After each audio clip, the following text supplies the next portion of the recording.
that summer, the summer in between my 7th and 8th grade year, my stepmom and my dad had a child. It was a girl, and her name was Lily. 3 weeks later, she passed away. And everyone was a wreck. I remember me and my sisters were thankful we didn't have to go to school. My dad pushed himself into work, and my stepmom resulted into alcohol. And it got so bad to the point where my younger stepsister became like the mom of the house. And she would do the chores for her, she would clean, she would take care of her other sister and our other brother. And I just remember she grew up too fast, and no one should ever have to feel like that. And she's currently in 7th grade. How was your 8th grade year? When I went back to school, it was like everyone had changed. Everyone's voices were cracking right and left, and I still had the same friends. But the fighting got worse, to the point where we'd be fighting every other week over something so small, and the whole school would know about it. And every other week, we would be calling each other names on social media. Social media was definitely the worst. There was this site called Ask FM where you could anonymously ask people questions and they could respond to you. And every day after school, I'd be getting messages like, kill yourself, no one likes you, you're ugly, your friends talk about you behind your back. I didn't believe it, but it was true to a certain extent. I soon found out that all my friends did talk about me behind my back, and it had been going on for about a year. It was close to the end of the first semester of my 8th grade year when I got suspended for peer pressure. I was on the cheerleading team for basketball, and I remember we were all sitting outside one day before practice, and a girl decided to make a bad decision with another guy outside, and they were caught on video. When she was called into the office, instead of taking responsibility, she blamed me and said that I forced her into it and threatened her that if she didn't do it, that I'd do something. So when I got called into the office, the principal told me that I was at the top of the social ladder, that since I was so popular, I had to be made an example of. And also, not only that, but because I was a cheerleader, and athletes could be punished too. I had been made an example of in front of the whole school just because over a thing that I didn't even do. After that? When we got back to school, it only got worse. The threats on social media continued, and I soon found myself looking for new friends. When I was in my room, a vase fell from my dresser, and after cleaning it up, I looked down at my wrist and there was a cut on it. And then I found myself soon trying to duplicate it because it didn't hurt, it didn't sting, it was just a cut. That's when I started self-harming.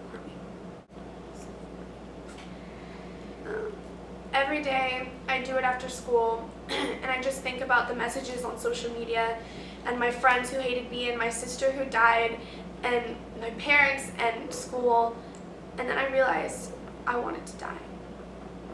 And it continued like this for a matter of time, and there wasn't a moment that my wrist didn't have marks on it.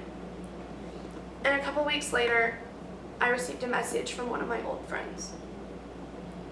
We then got into an argument, and at the end, she said, "Why don't you cut a little deeper next time?"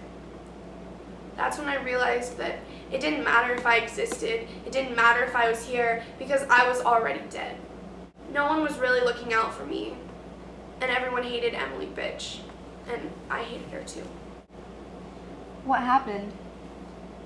A couple weeks later, my mom saw the marks on my wrists, and she took me to a counselor. And that day, I had gone through 9 hours of therapy and talking to different people about my situation. And I finally got a counselor, but I never talked to her because I was just uncomfortable. And they all thought that they were helping me, but they were just making it worse. April 16th, 2014 was the day that I decided to kill myself. I overdosed on medication because I felt ugly, I felt alone, I felt that no one cared about me, that everyone wouldn't even realize that I was gone. And I remember once my heartbeat started going up, I started freaking out, and my dad soon took me to the hospital. And I remember in the car, I was screaming and crying because I wanted to die. that this was it, this was my chance. And all of a sudden, just because I went to the extreme, my dad wanted to save me, it took that much for someone to care. They stopped me from dying. For what? Because somehow now they realize that I mattered. That now I'm going to the extreme, now I am worth something. That's how I felt that day. And no one should ever go through that. What's your name? Kylie, I'm an 11th grader. How has high school been for you so far? Well, I came to high school pretty low spirits because I had just been diagnosed with bipolar a year before and also had some friend problems because of that. Bipolar is when you have really bad mood swings, so sometimes you'll be manic and other times you'll be depressed. And I liked mania because it makes you laugh uncontrollably and happy, except it makes you unaware of your surroundings. So I would walk in front of traffic and stuff. And it also comes with OCD, so I have some of that where like I pick at my skin if I have scab or something, and I try and open the car door while we're driving, so we have to put tape on that. So it was pretty bad. What do you mean? Well, I had friend problems. One of my best friends had totally dumped me, and I was hanging out with some other people that I thought were nice at first, but turned out to be really like frenemies. They bullied me and were racist towards me because I was the only white person in the group. So I have pretty bad trust issues. I trusted the wrong people. I thought that it'd be better than not being alone because I wouldn't look like a loner. But now I think about it, it would have been better to be alone anyway. You know, like, I came to high school looking for new friends, but I still couldn't find the right ones. I found a really nice one in freshman year, but you know when you introduce a friend to a group of friends that you knew beforehand and they like them more than they like you, so they ditch you, they're basically gone and they don't care about you anymore. Freshman year I had a lot of friend groups, but I never really felt like I belonged in any of them. I would feel totally alone or suffocated depending on who was in the group and how they treated each other. And so I accepted that I'm a loner for the first 2.5 years of high school.